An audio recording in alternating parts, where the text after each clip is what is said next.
De volta com o nosso Você Bonita para um assunto que vocês pediram muito e que, de fato, nesse momento é de extrema importância falar de queda de cabelo. Convidamos, então, ela que é médica pós-graduada em dermatologia, a doutora Fernanda Nichelli. Bem-vinda mais uma vez. Muito obrigada, Tudo Carol, bem, prazer doutora? Estar contigo novamente. Sempre linda, elegantérrima. Estamos fazendo uma dupla hoje na saia de couro. Gostei. Bem-vinda, doutora. Obrigada. Vamos lá. Vamos começar, então, acho que desse início, do ponto de partida, né, analisando a questão que a gente está vivendo agora e do aumento do estresse, de incertezas e que a gente sabe que é diretamente ligado a essa questão da queda de cabelo, né? Isso é uma realidade nos nossos consultórios. A pandemia aumentou muito as queixas com a pandemia da queda de cabelo. As pessoas não entendiam muito bem o porquê que isso acontece. Na verdade, assim, uma das causas que com certeza está acometendo os pacientes é o estresse. O que acontece? O estresse, ele leva um hormônio chamado cortisol, que é aquele hormônio do estresse. E esse hormônio, ele induz a fase de queda do cabelo, que é a fase telógena. Então, os pacientes apresentam mais a queda. Aí muitas vezes a gente vê o paciente relatar, mas doutora, eu não estou estressada, estou em casa, numa boa, vendo televisão. Esse estresse não está ligado diretamente ao nervosismo. As pessoas acham que estresse é o nervosismo, mas não, só de tu estares fora da tua rotina. Tu estás acostumada a fazer academia, a ir para o trabalho, a fazer a tua rotina e de repente te depara com ficar em casa sem fazer nada, isso para o organismo representa um estresse. Entendi. E a gente tem que levar em consideração que pode culminar com uma queda de cabelo. Claro que entre outras causas que têm que ser investigadas, né? De qualquer forma, essa relação que você explicou agora do cortisol, para algumas pessoas, então, pode até não ter um estresse, mas esse indivíduo já tem um cortisol que está em desequilíbrio ou que já está com valores que podem também trazer uma queda de cabelo, certo? Porque a mudança na rotina também pode alterar o cortisol. Exatamente. Então, uma coisa desencadeia a outra. Claro que essa é a maior explicação que nós médicos tenhamos para esse momento que nós estamos vivendo. Mas existem outras causas que devem ser investigadas. Existem doenças metabólicas, distúrbios da tireoide, doenças hereditárias. A própria genética desse paciente pode fazer com que ele perca cabelo. Por isso que vem a importância aí da investigação médica, né? Todo paciente que chega para mim com essa causa, eu não posso simplesmente pôr a culpa na pandemia. Nós temos que investigar para, de uma maneira correta e adequada, tratar esse paciente. E aí a gente continua falando da queda de cabelo. Deixei uma pergunta para a doutora, se é mito ou é verdade que nessa época do ano o cabelo cai mais? Tu tens razão, assim, existe uma queda, um eflúvio que todos nós temos, fisiológico, que é normal. E muitas pessoas relatam que isso vem pós-verão, percebem mais essa queda. O que acontece é que nós temos que saber diferenciar quando essa queda é fisiológica, é normal, e quando ela é patológica. Aí que começa a preocupar. Geralmente, quando dura aí mais que uns 60 dias essa queda, é passível de investigação médica, sim. Mas nós perdemos normalmente, até para que o teu telespectador fique tranquilo, em torno de 100 a 150 fios por dia. Isso é normal, faz parte do ciclo capilar, o paciente tem que entender que essa perda vai acontecer. E aí é importante também um mito, aquela história de lavar o cabelo todo dia, perde mais cabelo. Na verdade não, é bem pelo contrário. Porque o que acontece? Se tu ficares 2, 3 dias sem lavar o cabelo, quando tu fores lavar, se eu falei que perde 150 por dia, no final dos 3 dias tu vai estar com 450 fios na escova. Entendi. Se tu lavares todos os dias, por isso que a pessoa tem uma percepção errada dessa queda. Nós, inclusive, orientamos, ainda mais agora em época de Covid, que o cabelo seja lavado diariamente, sim, por uma questão de higiene, de proteção, né? Perfeito, olha, legal. E também para evitar as doenças de couro cabeludo que acabam causando a queda. Também, que nós vamos falar já já. Vamos colocar já uma perguntinha na tela. Eu acho que uma telespectadora mandou uma foto, olha lá. Um beijo, Beca. Minha filha está assim. Será alopecia areata? Estou muito preocupada. Puxa vida. Então, assim, de acordo com essa foto que a gente está vendo, claro que nós não estamos examinando o paciente da maneira correta, né, fazendo, enfim, uma tricoscopia, até uma dermatoscopia na lesão, mas as lesões de alopecia areata, elas parecem muito com essa da foto, que é como se tivesse uma clareira, uma parte totalmente sem cabelo no meio da cabeça, às vezes tem mais que uma lesão igual a essa. Então, parece muito com a alopecia areata, que é uma doença autoimune, mas que existe tratamento também, a gente consegue muitas vezes até reverter essa lesão. O ideal seria que a filha da Beca passasse por uma investigação com um colega, se necessário for, se faz inclusive uma biópsia de couro cabeludo para fechar o diagnóstico e poder iniciar o tratamento. É autoimune, então? Sim. Ai, olha. E pode ser desencadeada pelo estresse também. É muito comum a alopecia areata, a pessoa de repente passou por algum trauma ou enfim e acaba apresentando esse tipo de lesão. Ela não comentou a idade da filha, né? Mas vocês notam aí, dá para dizer, né, falando da questão então até do gatilho, né, da doença autoimune, o estresse e tal, alguma faixa etária que isso aparece, enfim, mais do que outra ou não? Olha, é muito comum a gente ver isso em mulher adulta jovem, 30, às vezes 40 anos, apresentam bastante e também tem, como qualquer doença autoimune, o desencadeamento ligado ao estresse. Também é uma das causas mais comuns que nós acompanhamos em consultório. Tá aí. A gente não conseguiu saber exatamente a idade, difícil, mas que fique então, Beca, o quanto antes procurar ajuda, melhor. Com certeza. Certo? Tá aí. Temos mais perguntinha. Vamos colocar na tela quem escreveu pra gente. Olha lá. Obrigada, Maria José. Um beijo para você. Minha tireoide está normal, mas estou com muita queda de cabelo. O que mais pode estar acontecendo? Então, ela citou a tireoide, possivelmente ela deve ter feito exames e viu que está tudo bem. Existem outras patologias que podem culminar com uma queda de cabelo. As próprias doenças autoimunes podem causar. Então, tem que ter uma investigação aí. A tireoide, claro, é uma das coisas mais simples que muitas vezes no exame de sangue laboratorial nós conseguimos excluir. Mas essa paciente, ela também pode ser acometida pelo que a gente chama de alopecia androgenética, que é aquela calvície, né, feminina que acontece, a pessoa tem uma miniaturização, uma diminuição até do número de fios de cabelo, até às vezes esse fio de cabelo afina, que também é muito comum, inclusive, nós encontrarmos em mulheres, não apenas em homem.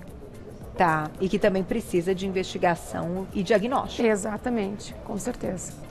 Vamos colocar mais perguntinha na tela e já nós vamos falar de tratamentos, do que hoje é possível, e inclusive falando num momento de pandemia, porque né, estamos há dias falando sobre isso. A gente tem mais um problema, outros não deixaram de existir, né, gente? Então a gente tem que ter atenção. Na tela quem escreveu pra gente, olha lá. Obrigada, Aparecida, adoro essa sua foto, viu? Um beijo pra você. Alguns tônicos manipulados, receitados por dermatologista, são à base de solução hidroalcoólica. O álcool não prejudica o couro cabeludo? Mas tem que se levar em consideração, hoje quando a gente fala em álcool, tudo remete ao ressecamento, né? Pelo conhecimento que as pessoas estão tendo com o álcool em relação da pandemia. Mas tem que se levar em consideração que esse álcool, ele é preparado para ter contato com a pele. Na verdade, ele é farmaceuticamente, quimicamente preparado para isso. E muitos ativos que nós prescrevemos para os nossos pacientes, eles têm que ser permeados através de uma solução hidroalcoólica. A gente já não coloca 100% hidroalcoólica para já o paciente tolerar melhor essa absorção. O veículo é muito importante. Atualmente, na indústria, existem outros veículos, vamos dizer assim, avançados tecnicamente na sua fórmula, que o paciente tolera bem mais do que a solução hidroalcoólica. Tá aí, e a gente vai falar de alguns então. A gente começa com o primeiro passo, olha lá. Vamos falar da higienização do couro cabeludo, que é importante, né, doutora? Esse procedimento aí, inclusive, foi feito na minha clínica, onde nós temos um centro de terapia de tratamento capilar. E nós sempre iniciamos qualquer procedimento que vai sendo feito no paciente pela higienização do couro cabeludo. Nesse caso, eu uso clorexidine alcoólico, também com base alcoólica, né, para que a gente possa fazer toda a higienização desse couro cabeludo de uma forma aí que seja correta, né, e que possa nos dar segurança para o procedimento, porque vai vir seguido de um procedimento invasivo. Em casa, essa higienização, muitas vezes de forma diferente, claro, né? Como deve ser feita, então? O uso do shampoo, a questão de usar um shampoo anti-resíduo, tudo isso faz diferença? Faz diferença dependendo do teu objetivo. Eu sempre digo para o meu paciente que o importante é ele usar um shampoo que, se tu quer tratar o couro cabeludo, diminuir essa oleosidade, existem excelentes shampoos hoje que tem antifúngico na fórmula para evitar a caspa, que é a dermatite seborreica. Existem shampoos, como tu falaste, anti-resíduo, daí a gente está pensando mais no tratamento do fio, quando esse fio já está muito saturado de tanto produto, porque muitas vezes as pessoas dizem, nossa, eu comprei um creme super caro, super bom e no meu cabelo não dá resultado. muito provavelmente esse fio possa estar saturado já. Então tem que se levar em consideração isso. Tá. A prescrição do shampoo ela vai muito de acordo com o objetivo que a gente quer com esse paciente. Tá aí. Vamos colocar já a perguntinha, que chegou perguntinha aí também de shampoo. Lara, obrigada, um beijo. Cabelos coloridos podem ser lavados e hidratados diariamente? Poderia comentar sobre a técnica low ou qual é essa? Ou no, low no pool. Ou low no pool, é. E no caso deste momento que devemos lavar o cabelo diariamente, teria um shampoo que agrida menos o cabelo? A gente falou dessa técnica com alguém aqui no programa, né? Ai, jura? Então tá. O Luigi, nosso, ele que é cabeleireiro, tá aqui quinzenalmente, ele vai falar na terça-feira um especial sobre isso, mas a doutora pode falar com a visão médica, claro, né? Não, o que eu penso, assim, ainda bem que um cabeleireiro vai poder dar a visão dele, que eu sempre digo assim, que nós trabalhamos em conjunto com o cabeleireiro, né? Nós tratamos a saúde do couro cabeludo e o profissional cabeleireiro consegue tratar a beleza do fio. É muito importante essa sinergia dos dois profissionais. Existem diversas técnicas hoje no mercado, diversas opções de shampoos. Respondendo à pergunta dela, sim, cabelos coloridos, independente de tratados ou não, tem que ser lavados diariamente. A questão é o tipo de shampoo. Existem as técnicas low pool, no pool, sem sulfato, sem parabeno, livre de agressores que não fazem espuma, que fazem. Por isso que é ideal vocês conversarem a respeito disso. Não tem problema sobre esses tipos de cosméticos, conversar com o cabeleireiro que ele vai saber orientar bem. Essa seria exatamente qual a que ela citou? A low pool geralmente é uma técnica que o paciente não gosta muito de usar. As minhas não se adaptaram porque aplica no cabelo e parece que não foi lavado. Entendi. Não tem aquele sulfato que a gente faz a espuma no cabelo. Então é uma técnica que teoricamente diz para não agredir o cabelo. Mas aí tem que ver se o paciente vai se adaptar. Ela de fato higieniza, mas não agride o cabelo. Entendi, perfeito. Tem mais perguntinha? Olha lá, já já a gente vai falar do microagulhamento também, hein, gente? Marcela, um beijo, obrigada. Anticoncepcional ou corticoide faz cair o cabelo? A resposta, na verdade, pode fazer. Depende, claro. O anticoncepcional ele pode fazer uma alteração hormonal e muitas vezes a alteração hormonal ela pode culminar assim com uma queda de cabelo. Então, precisa de uma orientação também para ser usado. O corticoide é a mesma coisa. Doses altas por longos períodos de tempo podem fazer como se fosse um trauma no organismo. E se não houver aí um acompanhamento para retirada desse corticoide, fazer o que nós chamamos de desmame, pode sim também causar um estresse para o organismo e esse estresse causar a queda tão temida, né? Tá aí. Vamos então falar do microagulhamento, que é hoje uma das formas de tratamento, né, doutora? A gente vai colocar na tela para você contar. Então, existem diversas técnicas. Essa que nós estamos usando, que está na tela aí, é a intradermoterapia robótica, na verdade, onde nós, através dessa pistola, injetamos diretamente no couro cabeludo do paciente ativos. Nós conseguimos, através de um computador, calcular até onde nós queremos chegar nesse folículo de cabelo e diretamente lá colocar os ativos. Pode ser minoxidil, finasterida, vitaminas, fatores de crescimento, claro que numa porcentagem injetável, mas é uma técnica bastante consagrada e que hoje nos ajuda muito em tratamento de diversas patologias, ou seja mesmo do eflúvio telógeno. É bem usado. E que de fato é muito efetivo. Eu tenho queda de cabelo há muitos anos e já passei por tratamento com microagulhamento e é bem interessante. E essa nova tecnologia da máquina veio para diminuir o desconforto e a dor do que antes com a seringa, né? Com a seringa. Na verdade, essa aí é considerada a intradermoterapia. Esse aparelho também tem o microagulhamento, onde nós fazemos pequenos furinhos no couro cabeludo com uma pistola que também é medida e fazemos depois a entrega de drogas através do drug delivery. É uma técnica também que pode ser usada. Vamos dizer que ela é mais superficial do que a intradermoterapia, que nós podemos colocar a agulha um pouco mais profundamente, né, no local, mas é uma técnica bastante consagrada e também usada dependendo da situação. É bem mais, pelo menos para mim, bem mais confortável, porque com a injeção, então com a seringa, eu tinha enxaqueca na sequência, no dia seguinte.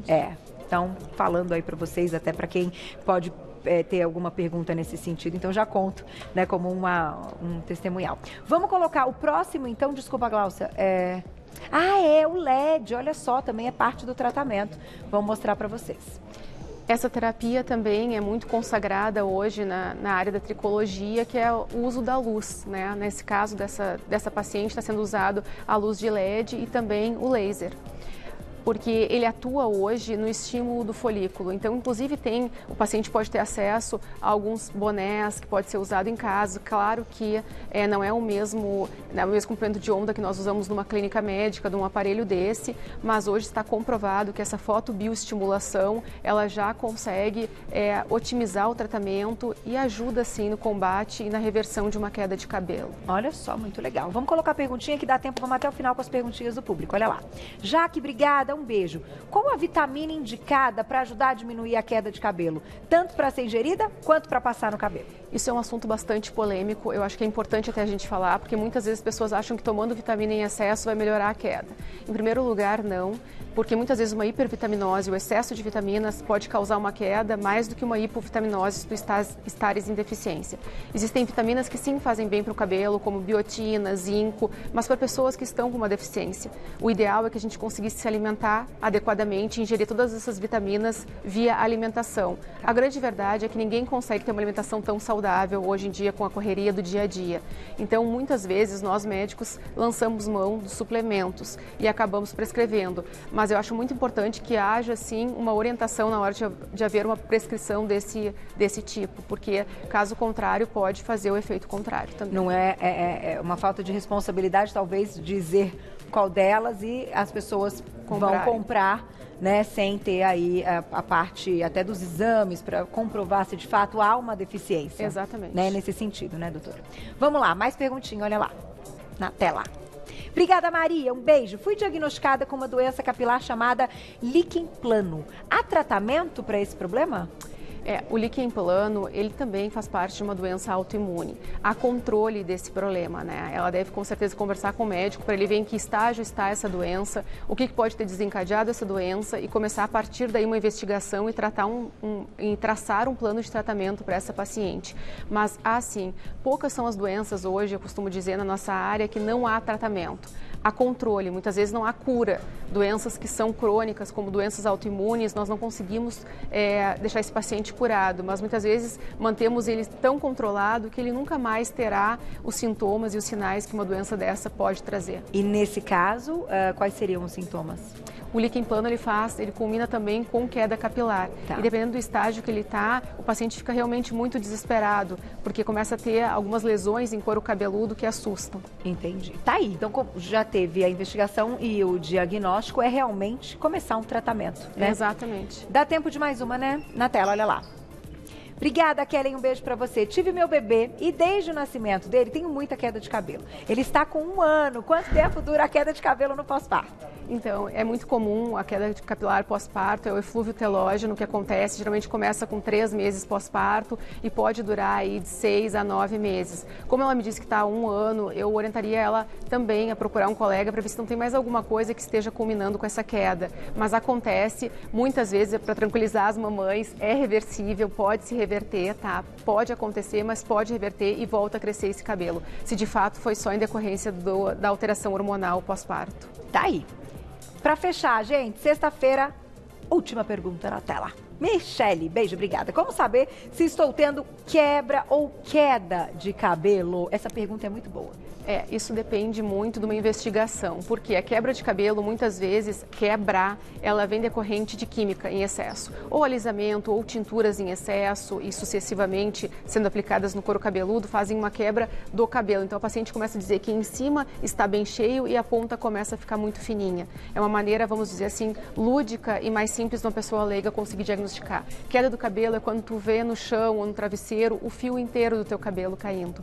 Então, é uma maneira mais simples que uma pessoa possa, a olho nu, ter esse diagnóstico. Tem a raizinha, tem o bulbo, né? A gente vê, não é o bulbo, mas a gente vê na pontinha aquela hastezinha que parece ser a raiz do cabelo, mas não é. Não é, mas já dá um indício, então, de queda. Exatamente. Tá aí, gente, vamos até o finalzinho com a doutora. Quem quiser saber mais, vai segui-la. Trabalho maravilhoso, @doutora abreviado, Fernanda Nichelli. Se escreve Nichelli com 2 L's, tudo junto. Doutora abreviado, Fernanda Nichelli, tudo junto. Muito obrigada, até a próxima. Vai lá, @Carol_Minhoto. Meninos, mais uma semana. Vejo vocês, olha lá, eles pulam. Vejo vocês segunda, meio-dia. Obrigada.